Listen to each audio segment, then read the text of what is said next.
शांति। आज है 28 अप्रैल, शिव बाबा की साकार मुरली। आज बाबा कहते हैं, मीठे बच्चे, इस कलयुगी दुनिया का सुख कागविष्टा के समान है। इस कलयुगी दुनिया का जो सुख है कैसा है? कागविष्टा के समान है। यह दुनिया अब गई की गई। क्या कहा बाबा ने? यह दुनिया अब गई की गई। इसीलिए बाबा कहते हैं, इससे लगाव नहीं रखना, आसक्ति निकाल देनी है। प्रश्न है, किन बच्चों की दिल इस पुरानी दुनिया से लग नहीं सकती? उत्तर है, जो आज्ञाकारी, वफादार, निश्चय बुद्धि बच्चे हैं। फिर से सुनो, जो आज्ञाकारी, वफादार, निश्चय बुद्धि बच्चे हैं, उनकी दिल इस पुरानी दुनिया से लग नहीं सकती। क्यों नहीं लग सकती? क्योंकि उनकी बुद्धि में रहता है, ये तो विनाश हुई की हुई। यह तिलस्म है, जादू का खेल है, माया का भवका है। इसका अब विनाश होना ही है। क्या कहा बाबा ने? इसका अब विनाश होना ही है। डैम फटेंगे। क्या फटेंगे?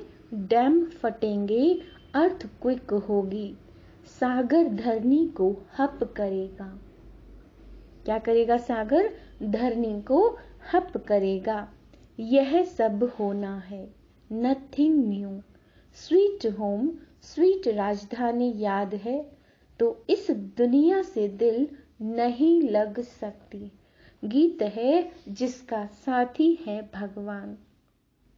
ओम शांति। यह निश्चय के ऊपर गीत है। जब बाप का बनते हैं व बाप आते हैं तो वह आकर हमारा साथी बनते हैं।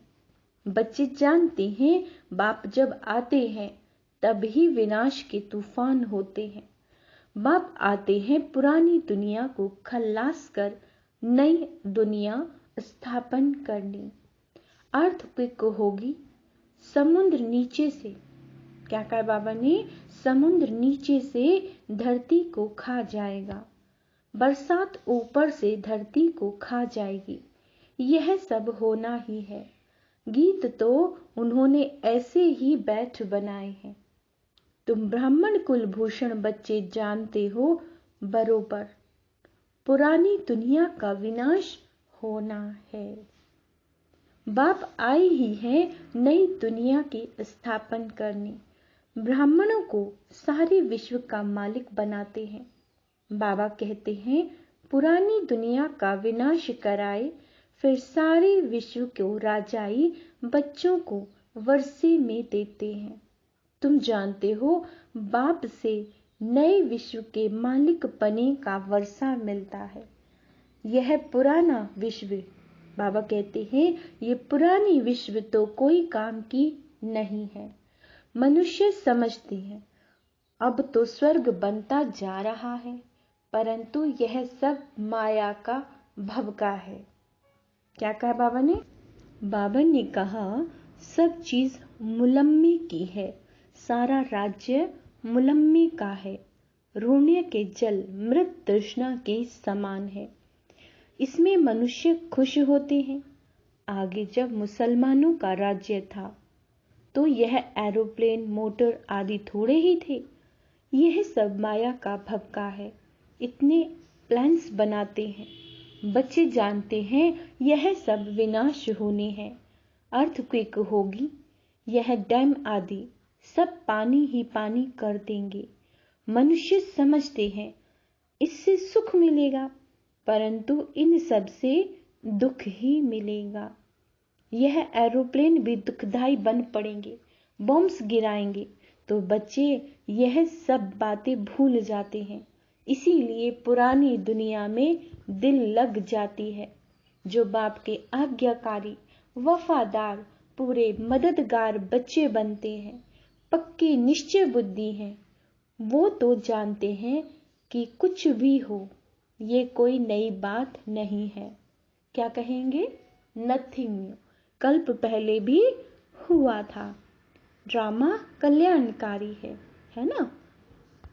बाबा कहते हैं यह तो अनेक बार पुरानी दुनिया का विनाश हुआ है, सो अब होना है जरूर।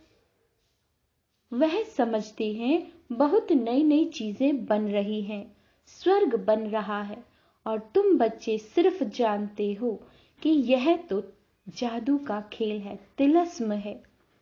जैसे कोई पुराने सोने को रंग रूप लगाकर चमकदार बना देते हैं, वैसे इस पुरानी दुनिया को भी रंग रूप देकर चमकदार बनाने के सब तरफ प्लान्स बनाते रहते हैं। उनको यह पता ही नहीं कि विनाश होना है। यह तो तुम ब्राह्मण ही जानते हो कि यह पुरानी दुनिया विनाश होनी है। मनुष्य तो कह देते हैं, क्या कह देते हैं? कि यह पुरानी दुनिया विनाश होगी, फिर नई दुनिया भगवान आकर स्थापन करेंगे। पहले ब्रह्मा को रचेंगे, फिर उनसे मनुष्य सृष्टि पैदा होगी। सो तो पता नहीं कब होगा। यह सिर्फ तुम बच्चों को बाप बैठ समझाते हैं। भगवान की है श्रीमत। भगवान की क्या है? ये श्रीमत। अब श्रीमत जब कहा जाता है तो जरूर समझना चाहिए, यह तो उच्च भगवान की ही मत है। श्रीमत ब्रह्मा की या विष्णु की नहीं कहते। भगवान आकर ब्रह्मा तन से श्रीमत कैसे देते हैं, यह मनुष्य नहीं जानते। वह समझते नहीं ब्रह्मा फिर नीचे कैसे आता है। वह तो है सूक्ष्म वतनवासी। तो इन सब बातों को न जानने के कारण श्री कृष्ण का नाम दे दिया। ऐसे भी नहीं हो सकता कि श्री कृष्ण का कोई साधारण रूप है जिसमें परमात्मा प्रवेश करते हैं। यह बातें कोई नहीं जानते। बाबा ने क्या कहा? ये बातें कोई नहीं जानते। बाप कहते हैं हमारे भी बहुत गुरु किए हुए थे, परंतु कुछ पता नहीं था। भूले हुए थे कि श्रीमत किसकी है। श्रेष्ठ ते श्रेष्ठ तो है निराकार, उनकी ही श्रीमत है। शिवाय नमः कहते हैं ना, उनकी महिमा अपरंपार है। इन बातों को तुम बच्चे ही जानते हो। यह सब बातें किसी को बुद्धि में बिठाने में कितनी मेहनत लगती है। बाबा कहते अब भक्तों को भगवान की मत चाहिए। यह तो ड्रामा में नूंद है। गीता के भगवान ने आकर भक्तों को मत दी तो भक्तों का उद्धार कैसे हो। भगत फिर कह देते भगवान सर्वव्यापी, भक्त ही भगवान है। तो बताओ उन्हों का क्या हाल होगा। बाबा ने कहा बताओ उन्हों का क्या हाल होगा। अब बाप बैठ समझाते हैं। क्या कहते हैं? कि भगवान एक है, वह आते ही है भक्तों की रक्षा करने। इस समय मनुष्य सब रावण की शोक वाटिका में है। किसमें है सब? शोक वाटिका में। कोई भी मनुष्य साधु संत आदि रक्षा नहीं कर सकते। भक्तों की रक्षा भगवान को करनी है। किसने करनी है? भगवान ने। मनुष्य ये नहीं जानते कि हम पतित दुनिया नरक में निवास कर रहे हैं। पावन दुनिया स्वर्ग को कहा जाता है। यह बातें समझेंगे फिर भी कोटों में कोई। क्या कहा बाबा ने? समझेंगे वही, कोटों में कोई। कल्प पहले वाले सिखी लदे बच्चे ही आएंगे। कल्प कल्प तुम सिखी लदे बनते हो, फिर कोई तो पूरा बनते हैं, कोई तो पूरा बनते हैं, कोई को तो माया कच्चा ही खा जाती है। बाप को ना याद करने से झट विकार आ जाते हैं। पहला पहला विकार है देह अहंकार। आया तो फिर औरों की भी चेष्टा होगी, और भी विकार आएंगे उसके पीछे पीछे। इसीलिए बाबा कहते हैं, क्या कहते हैं बाबा? देही अभिमानी बनो। क्यों? क्योंकि सबको वापस जाना है।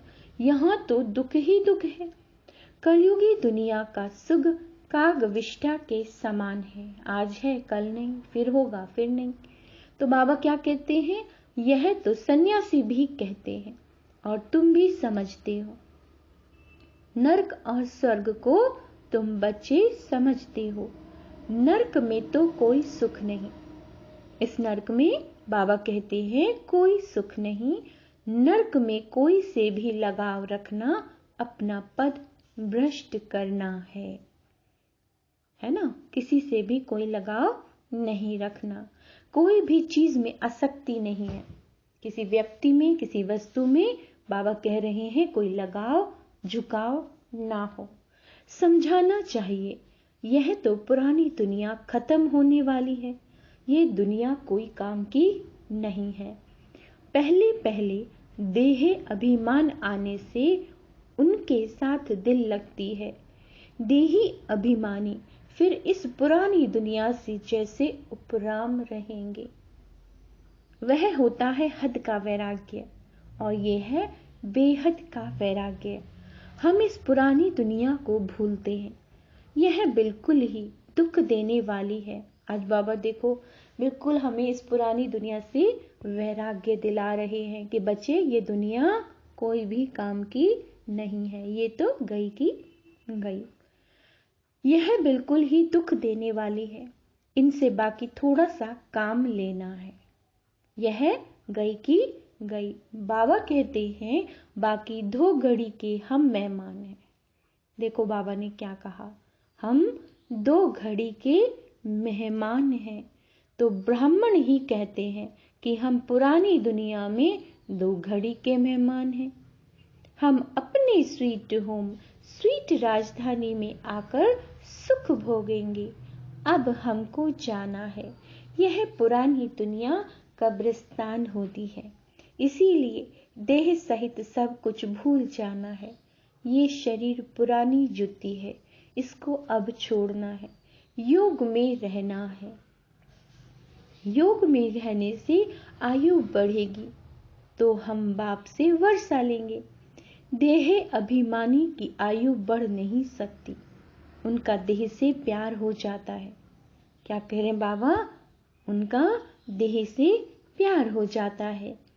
कोई का शरीर अच्छा है तो देह से प्यार होता है, अच्छी रीति मलते रहेंगे जैसे बर्तन मले जाते हैं। जितना तुम योग में रहेंगे उतना आत्मा प्योर होती जाएगी, फिर लायक बनेंगे नया बर्तन लेने। हम शरीर को भल कितना भी साबुन, वैसलीन, पाउडर आदि लगाएं, क्या कहा बाबा ने, है ना, हम शरीर को भल कितना भी साबुन, वैसलीन, पाउडर आदि लगाएं, फिर भी पुराना शरीर है ना। नए पुराने मकान को कितना भी मरम्मत करो तो भी जैसे खंडर है, तो यह शरीर भी ऐसे हैं। अपने से ऐसे ऐसे बातें करेंगे तब बाप और वर्षे से दिल लगेगी। क्या कहा बाबा ने, ऐसे ऐसे खुद से बात करोगे तब बाबा से और वर्षे से दिल लगेगी, और कोई चीज से दिल नहीं लगानी है।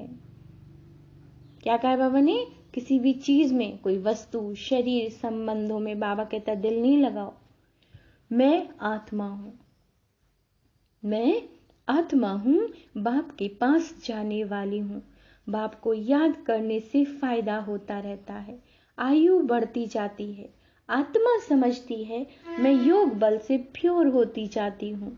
यह मेरा शरीर कोई काम का नहीं है, ये मेरा शरीर कोई काम का नहीं है। भल सन्यासी पवित्र रहते हैं परंतु शरीर तो फिर भी पतित है ना। यहाँ कोई का भी शरीर शुद्ध नहीं हो सकता, वहां शरीर विष से नहीं बनता। यह बातें तुम बच्चे ही जानते हो। अगर स्वर्ग में भी विकारों से ही पैदाइश होती तो फिर उनको निर्विकारी क्यों कहते।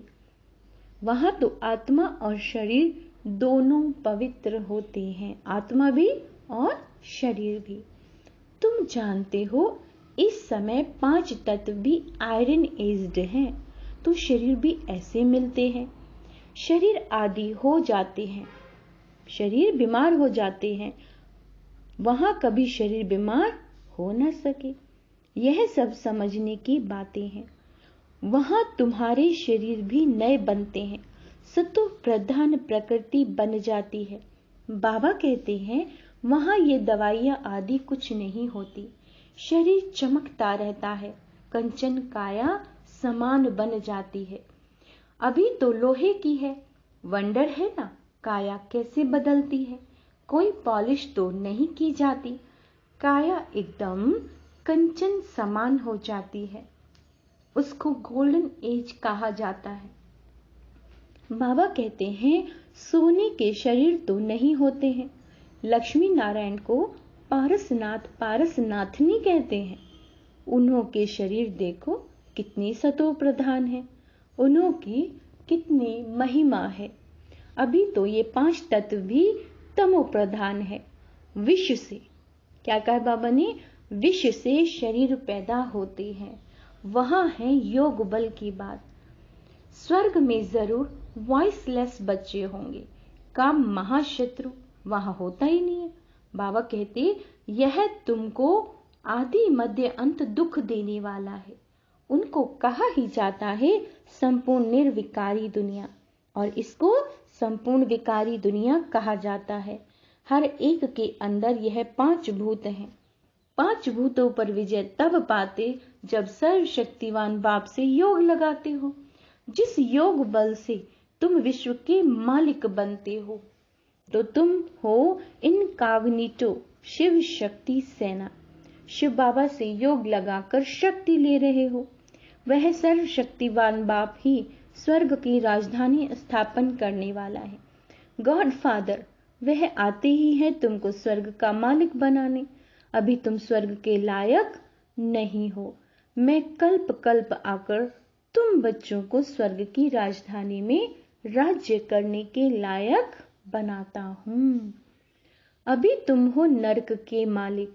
मनुष्य कहते भी हैं फलाना मरा स्वर्गवासी हुआ, ऐसे कहते हैं ना, मगर बाबा कहते हैं बिल्कुल समझते नहीं कि हम नरक में हैं। स्वर्ग का वास्तव में कोई को पता ही नहीं। कहते हैं जिनके पास धन दौलत बहुत है उनके लिए यहाँ ही क्या है, स्वर्ग है। अरे इतनी बीमारियां आदि लगी पड़ी हैं, इसको स्वर्ग कैसे कहेंगे। स्वर्ग तो सतयुग को कहा जाता है, कलयुग में थोड़ी ही स्वर्ग है। बाप ने समझाया यह है विकारी दुनिया। हर एक नारी द्रौपदी पार्वती है। हर एक नारी को अमरनाथ अमर कथा सुनाते हैं। हर एक द्रौपदी नंगन होने से बच जाएगी। यह बातें बेहद का बाप बैठ समझाते हैं। वह है ही वॉइसलेस वर्ड, संपूर्ण निर्विकारी दुनिया। विकार बिल्कुल नहीं। आत्मा आकर प्रवेश करती है तो उस समय गर्भ में बिल्कुल प्योर रहती है। आत्मा भी प्योर आती है, इसीलिए उनको गर्भ में कोई सजा नहीं भोगनी पड़ती। यहाँ तो सभी को सजा मिलती है। अच्छा, मीठे मीठे सिक्के लदे बच्चों प्रति माता पिता बाप दादा का याद प्यार और गुड मॉर्निंग। रूहानी बाप के रूहानी बच्चों को नमस्ते। हम रूहानी बच्चों की रूहानी बाप दादा को याद प्यार, गुड मॉर्निंग, नमस्ते मीठे बाबा, शुक्रिया बाबा, शुक्रिया। धारणा के लिए मुख्य सार। इस दुनिया में स्वयं को मेहमान समझना है। देही अभिमानी बन पुरानी दुनिया और पुरानी देह से उपराम रहना है। क्या कहा बाबा ने, इस दुनिया में खुद को क्या समझना है, मेहमान समझना है। आत्मिक स्वरूप में स्थित रहना है। योग से आत्मा और शरीर दोनों को पावन बनाना है। होमवर्क मिला है, सभी नोट कर लेंगे। क्या मिला है होमवर्क? योग से आत्मा और शरीर दोनों को क्या बनाना है, पावन। पुराने शरीर की तरफ आकर्षित नहीं होना है, इससे लगाव नहीं रखना है। वरदान है शांति के अवतार बन, विश्व में शांति की किरणें फैलाने वाले शांति देवा भव। जैसे छोटा सा जुगनू फायरफ्लाई दूर से ही अपनी रोशनी का अनुभव कराता है, ऐसे विश्व की आत्माओं व संबंध संपर्क में आने वाली आत्माओं को महसूस हो कि शांति की किरणें इन विशेष आत्माओं द्वारा मिल रही है। बुद्धि द्वारा अनुभव करें कि शांति का अवतार शांति देने आ गए हैं। चारों ओर की अशांत आत्माएं शांति की किरणों के आधार पर शांति कुंड की तरफ खिंची हुई आ रही हैं। इस शांति की शक्ति का अभी प्रयोग करो। क्या कहा बाबा ने? इस शांति की शक्ति का अभी प्रयोग करो कि किरणें हमसे जा रही हैं और सब पर पड़ रही हैं और सभी शांति देवा की तरफ आकर्षित हो रही हैं। स्लोगन है, जिनका स्वयं पर व्यक्तिगत अटेंशन है। ध्यान दें, जिनका स्वयं पर व्यक्तिगत अटेंशन है वे अंतर्मुखी बन फिर बाह्य मुक्ता में आते हैं। पहले अंतर्मुखी बनेंगे और फिर बाह्य मुक्ता में आएंगे। अच्छा, ओम शांति।